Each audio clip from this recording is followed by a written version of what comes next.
Hey, this is going to be a video of a vacuum system piping that I'm going to be redoing here in the garage. When we moved into our new house, there was an existing central vac that was installed by the builder and subsequently added to by the homeowner when they finished the basement. From far away, it doesn't look too bad. It looks half decent, but when you get closer, there's actually quite a few problems with it. It looks like the upper part was done by the builder, which is okay. I mean, everything is alright. I don't like those see-through 90s there, but I mean, they're still okay to use. Everything was relatively sealed up at the top there. It comes into the vacuum system, and it'll focus, and then takes 90 in. And there's also an existing outlet here that was installed in the garage. It's all okay, not bad. But then we move down to the bottom part here, and it looks like this was done by the homeowner when they finished the basement. First off, you'll notice a big gaping hole here, and I mean, never mind just feeling like a draft coming from the basement. I mean, I can actually see into the basement when the light is on down there. That goes into the furnace room, and when I have the light on in there, I can actually see into the basement. So, I mean, there goes your seal. There goes there goes a seal between the house and the garage. I mean, all the vapors from the car, like the carbon monoxide, is going to be able to get into the house now. There's no barrier whatsoever. The vapor barrier is gone. There's no drywall. There's no attempt to reseal the hole here. There's an alarm wire coming out through here. This is the central vac wire. But I mean, there's something called a hole saw that you can use to make a hole in the drywall. Don't just take a hammer and punch through. I mean, even up here, he did the same thing. There's a little storage shelf here, and just took a hammer and punched right through the drywall. I mean, this is the idiocy that you get with some homeowners, and no wonder why people don't trust homeowners to do it yourself. I mean, you have to do it right. So I'm going to be fixing this whole thing. I'll have to seal that up later, I guess. I just want to get the pipe work done. I'll have to seal that later, and I don't like these see-through 90s. I mean, they're not very see-through anyways. It's so dusty in there, so I'm going to eliminate those. I'll just use the white tubing. I mean, look how dirty this is. I'll clean it up, make it nice. I'll keep an outlet here. What I'm going to do, though, is actually move this canister over onto this wall here and make some space on this wall here. We're going to put some shelves and stuff just for some tools or whatnot. But we'll keep everything more on this side here, because that's where the car goes in this bay over here. So everything will be on that side. We'll keep this side clear for tools and what extra shoes and stuff there. So that's what I'll be doing. And all right, better get to it.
Alright, so here's the finished product. It's been a couple weeks since I actually started this project, and I apologize, the time-lapse camera actually ran out of batteries midway through the piping in there, so you don't quite see me finishing up the pipe work. So I stopped and I ended up finishing this entire project. It's been a few weeks, and we've got some cupboards and everything in here now. So you can see that moving the vacuum over to the right has actually allowed us to put these cabinets here in the middle, and they just fit. There's pretty well no clearance on either side, and it just goes right up to the door frame there. So it's pretty much an exact fit in there. I guess we just got lucky with the measurements, but it looks pretty good now. And the vacuum system is nice and clean. all the pipework is straight, and there's minimal resistance. There's very few 90s involved, which is good. That's what I like. So I guess I'll just start at the top here and show you what I did. So what I did was I cut out the existing vacuum line that was there initially, and I actually could only fit one of those small 90s in there. I couldn't fit the large sweep 90s like you see on the right.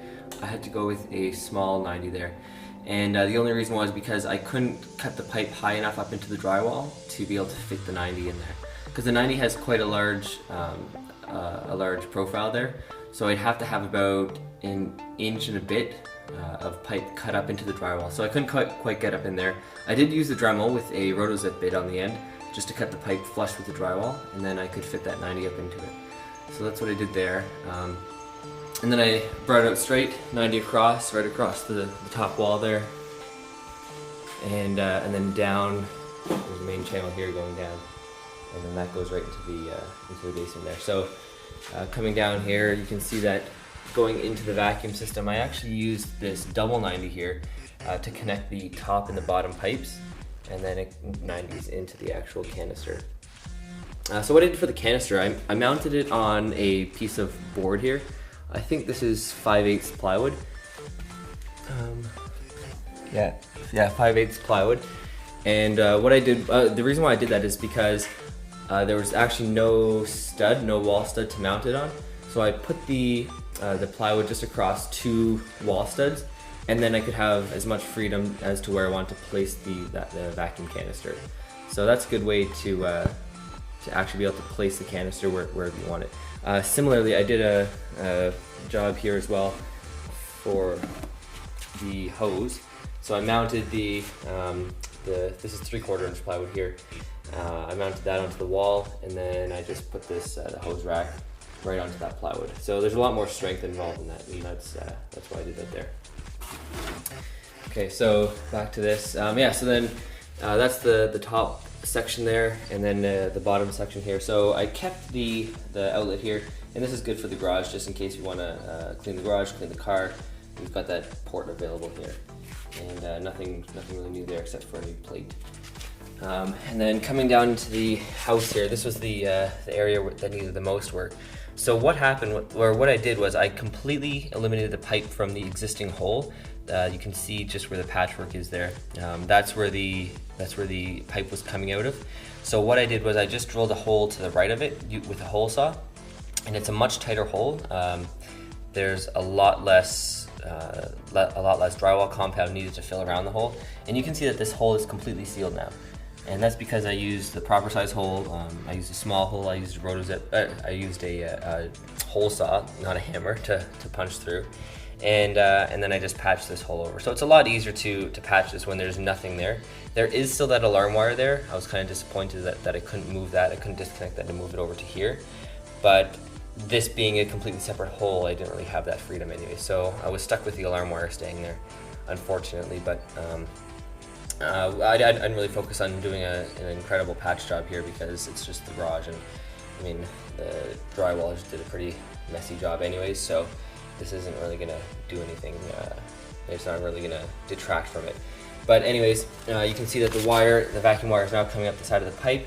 Not really what I like to do. I like to have the wires run completely separate from the pipes. I guess what they do here is in this house, they just ran the wires with the pipe, so I just followed suit. And I basically made a junction here just behind the plate, so there's 3 wires coming in. There's one from the top, that red wire from the top, there's the gray wire from the bottom, and then they go into this plug here, and then there's a 3rd wire that actually goes out and into the vacuum canister, and that's the setup here. And what I did at the top, I just I stripped the insulation off and made like a little twirly, just kind of looks good, I guess, and anti-vibration. I don't know, you don't really need it, but it's just something to look nice, I guess. In terms of power, so the plug for the vacuum was still left on this left wall here. I didn't want to move it because that would involve a whole lot of extra work, cutting drywall and stuff. The wire actually didn't come from the basement. It wasn't ran through the basement and then up. It was ran through the main floor. If it had come from the basement, I could have put a junction box in the furnace room and I could have brought it up just behind the vacuum here and then plugged the vacuum in there. That wasn't the case though, so I had to leave it on this wall. I didn't want to start cutting and patching drywall, so it's basically just in this cabinet here. You can just see, so I attached it here with little C-clips. And I just used 3 C-clips down the cabinet and then into a hole here. There's another C-clip there, and then there's the plug there. I just made the plug. I was about an inch too far over, so a little mismeasurement, I guess. But I just made it, so that's decent enough just to plug it in. And it's not ideal. I wouldn't want to have. I would rather not have it this way, but it still works. So I'm okay with it. Shouldn't be too bad. Now, in terms of the basement, I do want to show you how I sealed the other side of this wall. So I'll head down into the basement and I'll let you take a look there. Okay, so here I am in the joist bay downstairs. So it looks pretty messy down here. I'll try to keep the light so it's not overexposed here, but you can see on the right, it's just, there's a piece of board that I have there on the right. I used a piece of plywood just to screw and just to have a backing for the hole. And what I did was I put a bunch of caulking around the edge and pressed it on, and then I used some spray foam just to seal any gaps, any additional gaps there, as well as some spray foam around the pipe. And I mean, it expanded quite a bit, a little bit more than I expected. So it does look pretty messy. But you can see that I couldn't go too much further over with the hole towards the right if you're on the garage side, or the left down here, because there's that support pipe right in the way there. So I did have to watch how far over I went with the pipe, but it was far enough over that I could have a clean hole and a clean entry right into the house.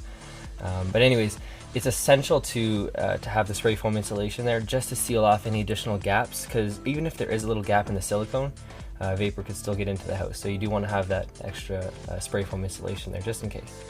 And then this pipe basically runs all the way down there, and it connects to the vacuum pipes to the house. So that's all finished now, I guess, and put the insulation back up in here. Actually, I just wanted to show you the bat of insulation that was in here. I know the light's pretty bright here, but you can see that there's a whole bunch of black spots here. It's not mold, but it's just an indication that there's been air transfer between the cold air and the warm air. So this is an indication that there was a hole, or there's some air leakage in the garage, and yes, there was a pretty big hole there. So that's why we're seeing these black spots here. It's still safe to use. It's not mold again, but combination of dirt, dust, debris. So it's okay to put back in. But if you do see these black spots on your insulation, it's a primary indicator that there is some air leakage. So watch out for that in your house too. Okay, so that's about it for this video. I just wanted to give you a quick view of my vacuum repiping project here in the garage. It looks a lot cleaner now. I'm really happy with the way it turned out, and it's a lot more low profile than what was previously installed, and it's done right now as well, especially concerning that bottom hole there. So I'm really happy with how it turned out. We have a spare port in the garage, and we have a lot of space for these cabinets now. It's a perfect fit there. These tubs will actually go on top, so we have a lot of storage space now. There's some more shelves over here, some more workbenches and stuff. So yeah, you can see that the tubs are on top there, so we'll do the same over here. And yeah, in the future, I'm probably going to vent this out. There's an exhaust port right there, so let's pipe it across under this little storage unit and then just out.